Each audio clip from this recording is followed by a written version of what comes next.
بسم اللہ الرحمن الرحیم۔ السلام علیکم۔ نبی کریم صلی اللہ علیہ وآلہ وسلم کے زمانے میں ایک نابینا صحابی رہتے تھے جنہوں نے اپنی ہی بیوی کو خنجر مار کر قتل کیا تھا۔ اس کی بیوی سے 2 بیٹے تھے۔ اس نابینا صحابی کی بیوی رسول اللہ صلی اللہ علیہ وآلہ وسلم کے خلاف باتیں کیا کرتی تھی اور پیارے نبی صلی اللہ علیہ وآلہ وسلم کو گالیاں دیتی تھی۔ وہ صحابی اس بات پر اپنی بیوی کو ڈانٹتے تھے لیکن اس پر کوئی اثر نہیں ہوتا تھا۔ صحابی اسے منع کرتے تھے لیکن وہ باز نہیں آتی تھی۔ ایک رات صحابی کی بیوی نے پیارے نبی صلی اللہ علیہ وآلہ وسلم کا تذکرہ کرتے ہوئے غلط باتیں کرنا شروع کر دی۔ ان صحابی سے یہ سب برداشت نہ ہو سکا اور انہوں نے اپنے خنجر سے اپنی بیوی کا قتل کر دیا۔ صبح قتل کی خبر پہنچ گئی۔ پیارے نبی صلی اللہ علیہ وآلہ وسلم سے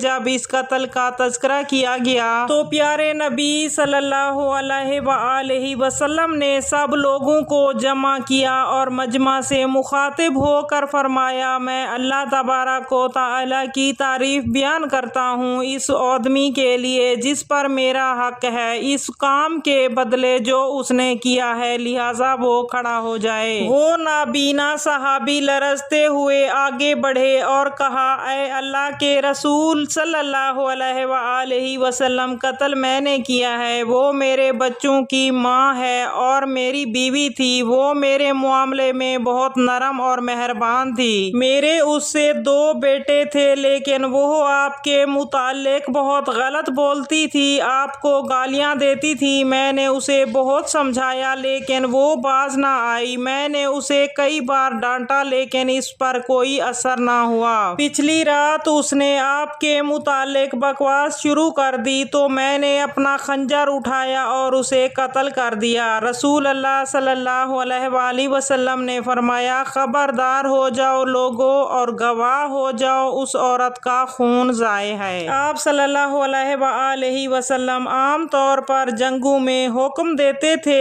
کہ عورتوں اور بچوں کو قتل نہ کیا جائے، لیکن توہین رسالت اسلامی شریعت میں اتنا سنگین جرم ہے جو کہ قابل معافی نہیں ہے، چاہے اس کی مرتکب ایک عورت ہی کیوں نہ ہو۔ ان صحابی نے صرف اور صرف محمد صلی اللہ علیہ وآلہ وسلم کی محبت میں اپنی بیوی کو قتل کر دیا۔ ہر مسلمان کو اللہ اور اس کے رسول کے معاملے میں ایسا ہی ہونا چاہیے۔ پیارے نبی صلی اللہ علیہ وآلہ وسلم کے زمانے میں صحابہ کرام اور اس کے رسول کی محبت میں خونی رشتوں کو بھی معاف نہیں کرتے تھے اگر وہ شان رسالت میں گستاخی کرتے۔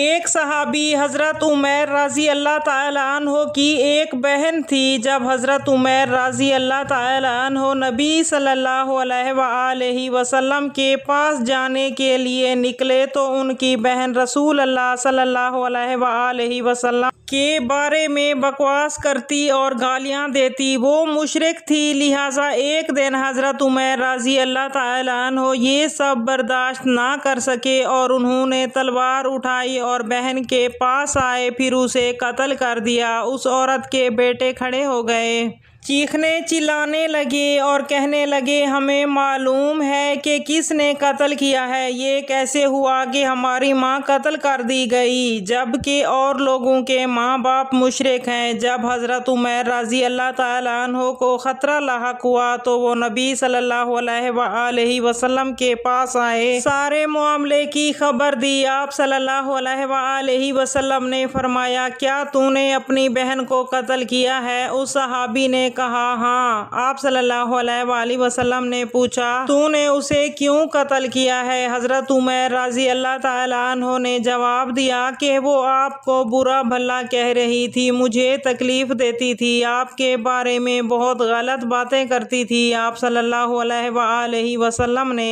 اس عورت کے بیٹوں کو پیغام بھیج کر ان سے قاتلوں کے بارے میں دریافت کیا۔ انہوں نے حضرت عمیر رضی اللہ تعالیٰ عنہ کے کے بجائے کسی اور کا نام لیا تو آپ صلی اللہ علیہ وآلہ وسلم نے انہیں صحیح قاتل کے بارے میں بتایا اور اس عورت کا خون ریگاں قرار دیا۔ یہ تھی صحابہ کرام رضی اللہ تعالی عنہ سے محبت۔ پیارے نبی صلی اللہ علیہ وآلہ وسلم مسجد نبوی میں تشریف فرما تھے۔ آپ کے ساتھ بہت سارے صحابہ کرام بھی موجود تھے۔ اتنے میں حضرت ابوبکر صدیق رضی اللہ تعالی عنہ کے والد وہاں تشریف لائے اور آپ صلی اللہ علیہ وآلہ وسلم سے فرمایا، ابوبکر نے مجھے تھپڑ مارا ہے۔ یہ سن کر سارے صحابہ کرام حیران رہ گئے اور کوئی بھی یہ بات ماننے کو تیار نہ ہوا کہ حضرت ابوبکر صدیق رضی اللہ تعالی عنہ ایسا کر سکتے ہیں۔ سب کہنے لگے وہ تو نرم مزاج ہیں اور خوش اخلاق ہیں، بھلا وہ اپنے والد کو تھپڑ کیسے مار سکتے ہیں؟ پیارے نبی صلی اللہ علیہ وآلہ وسلم نے حضرت ابوبکر صدیق رضی اللہ تعالی عنہ کو بلایا اور فرمایا، اے ابوبکر، کیا یہ سچ کہہ رہے ہیں کہ تم نے اپنے والد کو تھپڑ مارا ہے؟ یہاں جتنے بھی لوگ موجود ہیں وہ یہ بات ماننے کو بالکل بھی تیار نہیں ہیں کہ حضرت ابوبکر صدیق رضی اللہ تعالی عنہ ایسا کر سکتے ہیں۔ حضرت ابوبکر سر کو جھکائے کھڑے ہوئے تھے۔ انہوں نے اپنا سر اٹھایا تو آنکھوں میں آنسو بھرے ہوئے تھے۔ وہ کہنے لگے، یا رسول اللہ صلی اللہ علیہ وآلہ وسلم، میرے ماں باپ آپ پر قربان، اگر میرے ہاتھ میں تلوار ہوتی تو میں اپنے باپ کا سر قلم کر دیتا۔ یہ تو پھر بھی تھپڑ ہے، میں سب کچھ برداشت کر سکتا ہوں لیکن آپ کے خلاف ایک لفظ بھی نہیں سن سکتا، بھلے وہ میرے ماں باپ ہی کیوں نہ ہوں، میں انہیں بھی قتل کر دوں گا۔